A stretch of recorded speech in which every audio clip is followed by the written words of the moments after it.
for both sides. Now we're talking for the final game. Both of them managed to get a very nice draft. We see their coaches hugging out onto the arena and even onto the pitch broadcast. I'm hearing some agreement onto this draft midnight. Yeah, they're talking about the same thing. This is how unified the entire stadium is. It comes down to execution. It comes down to who is better at MLBB. And it comes down to this final game on who will survive, who will have the chance to crawl their way up to the grand finals as we move forward on to the last game of TNC and Onic Philippines. Now it's time to shine! No turning back, no regrets, no surrender. Only one of these teams make it to the lower bracket finals in hopes of being the next F7 representative from the Philippines. It's Onic PH versus TNC Pro Team for one last time tonight. And I love how we're headed into this game number 5 with a draft approved by our panelists with considerably, in their words, the best we've seen all series long from both of these coaches, from both of these teams. It took them 5 games. A lot of picks they didn't like. A lot of picks they actually loved.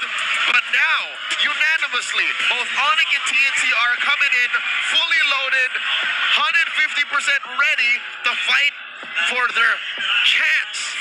Brigida, consider this a chance. A chance. To make it to the grand finals. Because nothing's guaranteed. They still have to go through one more after this win. Whoever wins will go up against Liquid. But they're not the only ones who are ready. Nope. I could see their fans all hyped up both sides. The Phoenix Army and the Sonics have come in droves. They have filled Cuneta Astrodome to the brim with orange and yellow energy that I have not seen in years. I'm loving it. Look at them. Just look at them. Every single time the camera pans towards either of these two teams' fans, they're either standing up, dancing, or being Sigma. Stardom young. Oh, wow. Look at this kid. 2-3. He believes that Onic will take it. Oh, my But we got fans of TNC. You know what this reminds me of? What does it remind you of? Those TNC fans, they look like they've been fans for years. It's like they've been waiting for this moment for how many seasons long? The last time we've seen TNC this far, make it this far, was it that season 9? Our panelists mentioned it, but wow. That guy's from the Phoenix Army side. Quick translation, it says, we let them reach game 5 and they want to win the series. I like this. I like this. Waifu, Brusco's Paramore is not entertained. She's joining in. Oh my God. Why do they have... The Phoenix Army are ready to donate tissues. I'm not sure if that's tissue or wet wipes. For all the tears. That's not part of the two teams, but you know. All right, back to reality. Okay. Welcome to the land of Dawn. It all comes down to this. The winner goes on to the next stage. The loser says goodbye. It's an elimination on the line. We've said it in as early as game number 1, but now we're in game 5. We've made it this far, and this feels like a very comfortable draft for both of these teams. Those are the things we set in stone or set in place before we entered this game, and now we're finally in it. Of course, Lancey had to play his signature Ludox. Of course. 6 and 6, 12 games in total, going up against Kelra's Harris. By the way, was a final pick. It took a while, but this is some sort of homecoming. Yeah. Kelra picking the Harris, puts him in. Oh my God! Super Fritz almost gets taken down. Woo, that was calculated for sure. He did not burn the flicker. He knew he would survive just through the wings by wings. But it still makes you so nervous. You know what's on the line for this game. A single mistake could lead to a small lead for the opponents. And if you give your opponents little inches, they could walk away with a smile. Look at that. An early Mount Shocker. Here comes King Kong. Oh, now that's a flicker from Prince. He can't escape Zaida. And Zaida had his eyes on him. No one could save Prince. No one could save Prince. He spent the flicker in Zaida. The killer instinct on this young man. Chaknu staying in mid has put so much pressure on Onic. Talk about a homecoming. This is a hero he's played mid-season 16 after the rework on Grok, and he was one of the few to actually get a win on it. Chaknu and Grok helping lead Zaida to a first turtle secured. They're crowding the orange. King Kong get farmed. They're not happy with the turtle. Now they want to deny King Kong of his orange buff, but they might not force it anymore. All right, Onic, Zaida's holding on to that retribution. Onic can't fight this. They don't have their level 4s just yet. Zaida steals it away. A flicker from 3mar. He'll try to walk to safety. Onic tries to punish him. That's the mountain shocker. Oh my goodness. Off-cam kill from Lansy onto Prince. Lansy with the help of Chaknu kills Prince, but we saw 3mar flicker and yet still die. I'll tell you now, I think TNC are still in the lead. We're brawling right now. Everywhere's a fight. Everywhere's a brawl. But this is how TNC likes it. I'm not sure if Onic feels the same. Constant fighting, no sense of safety. A Phoenix flash from any corner of the map. That's exactly what the first 3 minutes of this game was. Onic feels very uncomfortable right now. You could feel it. You could see how desperately they need some breathing room for King Kong just to focus on farming, to catch up. And fortunately, he got a kill there on 3mar, because if not, I wonder how the lead would look like, because he's already trailing behind Zaida in terms of EXP. But at least that one kill helped him still stay a bit on track. That's right, at least an XP bar or a half closer to what Zaida's doing. You know what, I take it back. It's more than an XP bar. Zaida's still way ahead. Feather airstrike starting up. Okay, now they have their level 4s in, but the Revitalize is going to keep them safe. 3mar still being annoying as ever. But that's not going to turn into any kills for now. That's a 1,000 gold lead TNC is looking at, lording over Onic, making this second turtle spawning in the upper corner. All the more still uncertain if Onic can grab it. Benny Cutie pulls Kelra out of range, forcing him to drop that salmon force. Now eyes on the turtle. It's been a while since I've seen the Granger Harris matchup, but I'm pretty sure it doesn't necessarily work that way. No. Zaida, another turtle for TNC. Benny woke up. Benny after James. Oh my god, tech charge! And that's a successful flicker tech charge that we see from the Mamba. Rusko jumping in, unbreakable just in time. Nearly got caught in that wall. Kelra, not in a good spot either. And so is King Kong. Mind you, this is off of a turtle take and a sequence in the bottom lane. The gold lane advantage for Benny Cutie. This all led to a approaching 3,000 gold lead for TNC. They're running out of options on the PH. Where do they go? Even Kelra, he's struggling to just get back in lane, clear his minions, and he needs Rusko to be by his side in order for him to do just that. The pressure that TNC is able to provide right now is no joke. Onic probably did not want this kind of grok from Chaknu, not in this moment, not in this game. Something had to give when you decide to go red. And on blue side, on the play, TNC, ever the proactive aggressor, takes it and now runs away with a 3,000 gold lead. Super Prince, considering should he leave the lane, he's holding himself up in this brush. Kelra and Brusco getting trapped by 3mar. Lansy too, pushing away. Benny Cutie. Oh, drop. Chaknu's in the vicinity. Does not have a flicker though. Okay, I'm glad that Prince actually recalled from there. It looked like a very dangerous spot for a Farsa who's sitting on a 0-3. Has a lot of catching up to do. Look at Lansy, 2 levels ahead of Super Prince. God. And if you want to play around Prince in the early game, I don't think that's an option for Onic anymore, because he's been completely shut down by the Phoenix Army. The Super Fam are out of their element. TNC are flushing them out, even their own side of the jungle as early as 6.5 minutes. It's a miracle that King Kong is able to get his own purple.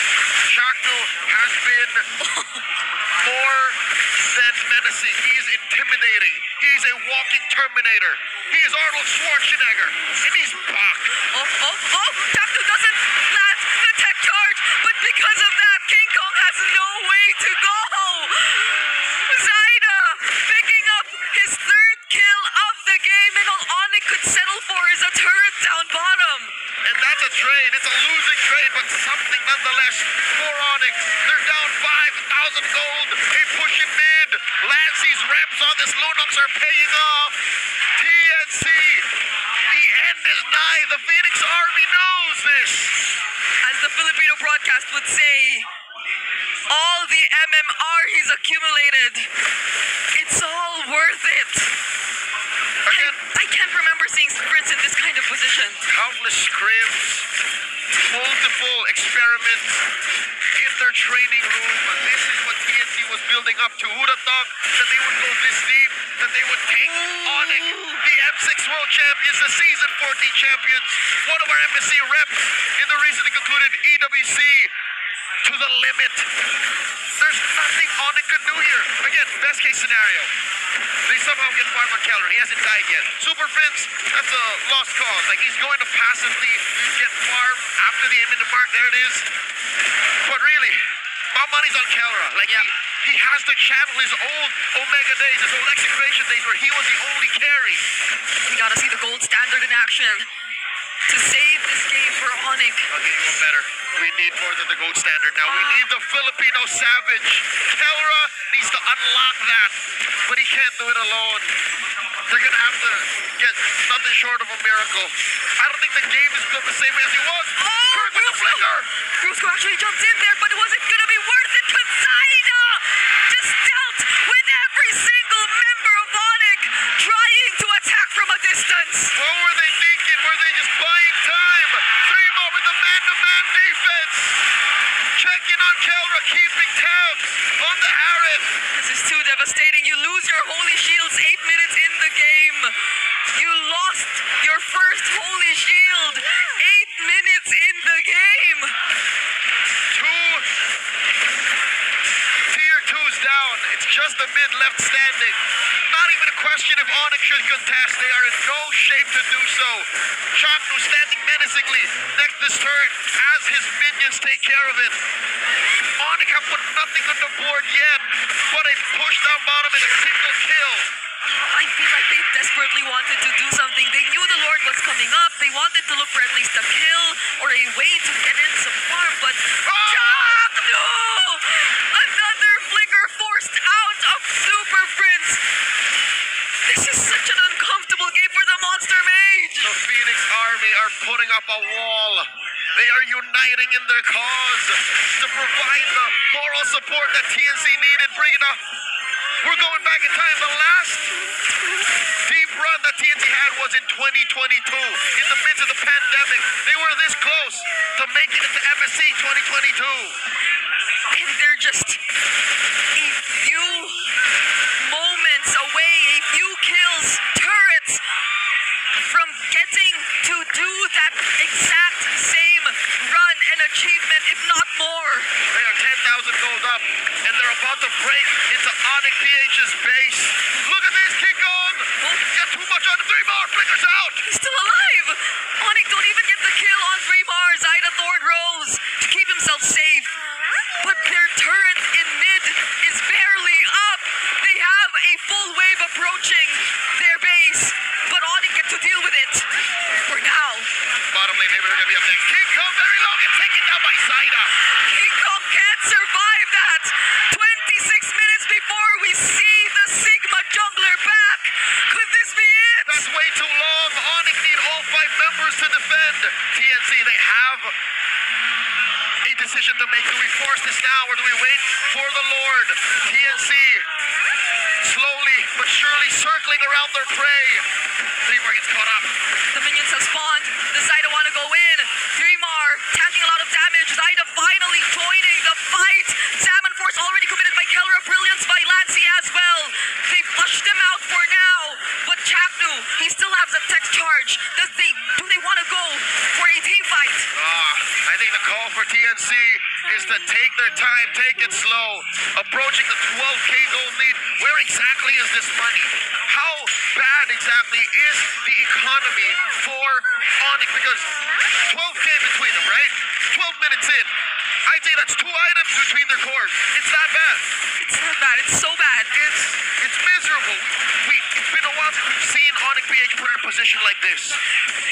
I don't know how the world is reacting to what's happening right now. True enough, 3,000 between Saida and King Kong alone. 2,000 between Kelra and Benny Cutie. And even Lancey. All the more Lancey. Lancey on the Lunox. Over Friends who had, I'd say it's an understatement to say that Super Friends had a bad early game. This is a moment Phoenix Army fans have been waiting for years. And here they are on the cusp of ending Game 5. 12,500 up. It's just a matter of time bringing it up. Onic have to pull out all the stops to defend. Yeah, they have to. That's an enhanced Lord that TNC are able to secure, but Kelra picked up the Holy Crystal just now. What's the play? What's the play? Why is Bruce gonna hold himself here? Is he gonna just recall? Or is he gonna try to go for the intersect? He might want to try and go. There's a minion behind him. He can't get away with this. Oh no. He hides behind, or he hides in the bush for now. Alright, get a recall. All ults, all battle spells online. One final fight. What's the call gonna be? Does Chaka want to go in? He finally does it! Knocks up 3! Medicure takes one face down, but all TNC wants is the win!